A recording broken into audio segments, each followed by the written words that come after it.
Hey everybody, I'm Catherine and I am here today with a book review for Dark Triumph by Robin LaFevers. This is the second book in her My Fair Assassin series and wow,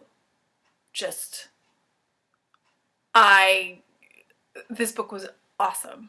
So this is a series of more so companion books than actual sequels and whatnot. They do flow together, they do overlap slightly, and they are chronological in order. However, there is a different character who's the main focus for each book. So the first book was Grave Mercy, and that was focused on Esme.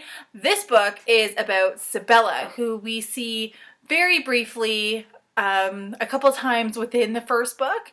So her enigmatic way, her mystery, is really a lot of the main focus in this book, and it was fantastic. Sybella is one of those characters who I feel has had everything wrong in her life happen to her. If it could possibly happen to someone and potentially ruin their life, she's had to deal with it.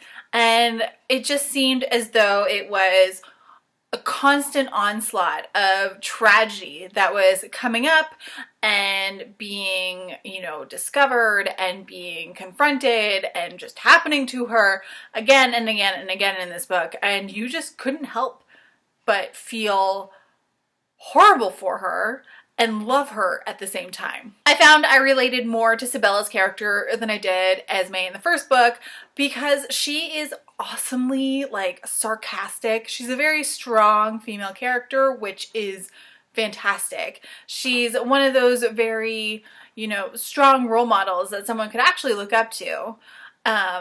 If this were real life, but even in the reader and the experience set that someone would have while reading this book, I feel like there are a lot of girls who would get more out of this book than just simply, what's written on the page. Sybella's character is definitely one of those characters where you're never going to know everything about her.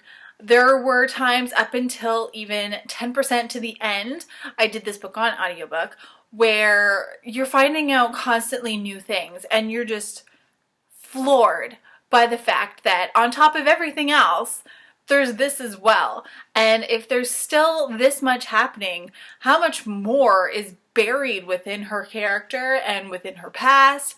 And it was just fantastic to read. This is a book that has what some might consider to be triggers. The relationship between Sybella and specifically her one older brother is something that a lot of people would be very uncomfortable with. I found that the whole plot line between her and her brother was interesting in the way that it was done. Going into it and having it presented that they're more than just like a sibling relationship, but you don't understand the complexity of why and what's happening until the very end of the book. And even then, there's still so much I feel like that has been left unsaid between them and with that relationship that it could just be like years and years and years of therapy that would never resolve anything, but at the same time, it would help you to actually talk about it. One thing I really found interesting, specifically pertaining to that relationship between Sybella and her brother, is how Sybella was always very mindset that her father was Mortain. It was not her actual, supposed father. I feel as though it was both a form of hope that she held on to, that she wasn't biologically related to the man who, was raising her, I guess. But also it was like a psychological factor that I feel really allowed her to help deal with everything that happened to her and deal with anything that might come up again and happen to her. So that dynamic between kind of the triangle between Sybella's family, herself, and Mortain was just a really interesting thing that was in the book itself, and it added a lot to the actual story and to Sybella's character growth as well. The supporting characters in this book are amazing. You have a lot of repeats from the first book, more so later, except Beast, who is mentioned within the first book. He has a smaller role, has a much larger role in this one. And of course, Sybella is the same. She was in the first book, she was mentioned, she was shown, but now the focus is on her. The relationship between the two of them, I was shipping so hard from the very beginning. Like, I wanted that to happen since they first interacted. I was like, this has to happen. Like, this is meant to be. And I'm not going to spoil what happens, but I personally was quite happy with how it turned out. You do find out more about the continuing story with Duval and Esme from the first book, as well as some of the people from the convent and other supporting characters. The Duchess, of course. You find out more about her throughout this book. And although the main focus is on Sybella, this is a huge part of the overall series story arc, and it was done so well. It blended the two completely seamlessly.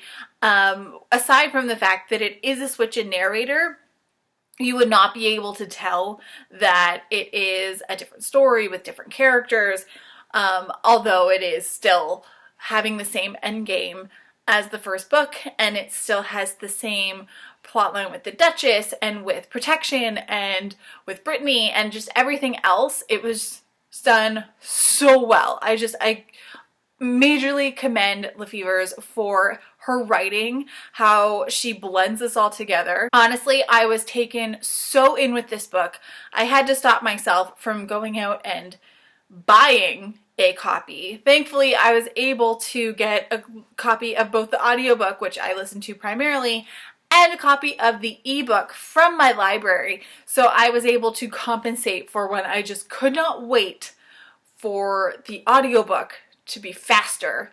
So I just read it, and it was phenomenal. This book was really a non-stop, never-ending journey of adventure. And I couldn't believe when even I was more than 3/4 of the way through how much there still was happening and how much I knew was going to happen still, because it absolutely had to happen, and how much was still being told to you and the mysteries you were still finding out. And it was just amazing. It was one thing after another after another. It didn't feel convoluted. It didn't feel rushed. I mean, it's a huge ass audiobook. It was like 18 hours long or something. It was ridiculous. So, yeah. And it did not seem as though it took that long to listen to and to get through at all. This is definitely one of those series that I would recommend to anyone who loves reading in general. Anyone who loves historical books, and anyone who loves stuff with a slightly paranormal type tinge to it. We are dealing a lot with religion, but there's also a very supernatural-esque way that it's done, specifically pertaining to the gods, and how they interact with people and everything. The world building in this is fantastic, and it's just, all in all, an amazing book. It's well done, and it's something that most people, I think, if they give it a chance, I being one of them, because it took me forever to actually get into the first book. Did not happen with this one. This one was like, bam, right away.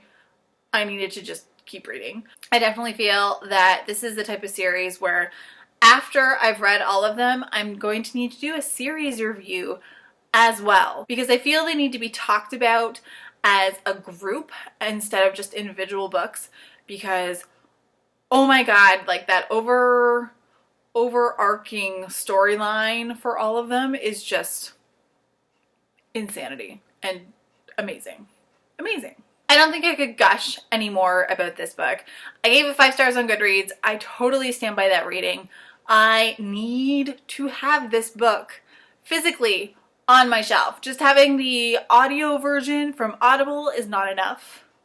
I did use one of my Audible credits to buy this, and I don't regret it at all. I will not be returning this because, yeah, like, the narrator was awesome, the story was phenomenal, and just blown away. Now, before the end of this video, in case you haven't already, go on over and enter to win this copy of Tonight the Streets Are Ours by Layla Sales. I will link the video down below where you can do this. I have an extra copy from BEA. I am giving it to one lucky viewer. So go on over. There are very few regulations you need to adhere to, so your chances are pretty good. It's also an awesome book, so you should probably have it so you can read it before it comes out in September. And that's it for me. So thank you guys for watching. Feel free to click that subscribe button. Where is it? Down below? I'm not actually sure where it is in orientation of this screen, but go on and click it. Click the like button if you liked it. And until next time, guys, happy reading.